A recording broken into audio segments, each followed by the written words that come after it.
Ang Espiritong mula sa Diyos at ang Espiritong mula sa Antikristo.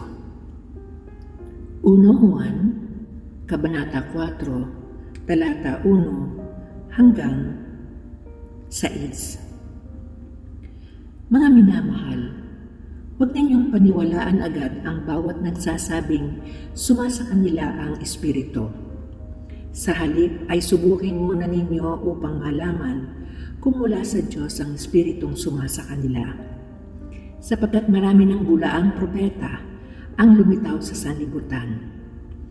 Ito ang pagkakakilanlan kung sino ang kinaroroonan ng Espiritu ng Diyos. Ang nagpapahayag na si Jesucristo ay naging tao, ang siyang kinaroroonan ng Espiritong mula sa Diyos. Subalit ang hindi nagpapahayag ng gayon tungkol kay Jesus ay hindi kinaroroonan ng Espiritong mula sa Diyos. Ang Espiritu ng Antikristo ang nasa kanya.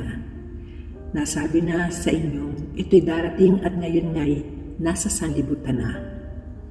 Mga anak, kayo sa Diyos at pinagtagumpayan ninyo ang mga bulaang propeta, sapagkat ang Espiritong nasa inyo ay makapangyarihan kaysa Espiritong nasa mga makasanlibutan. Sila'y sa sanlibutan, kaya't mula sa sanlibutan ang tinuturo nila at nakikinig sa kanila ang sanlibutan. Ngunit tayo sa Diyos. Ang sinumang kumikilala sa Diyos ay nakikinig sa atin, ngunit hindi nakikinig sa atin ang sinumang hindi sa Diyos. Sa ganito mahal natin nakikilala ang Espiritu ng katotohanan at ang Espiritu ng kamalian. Ang salita ng Diyos.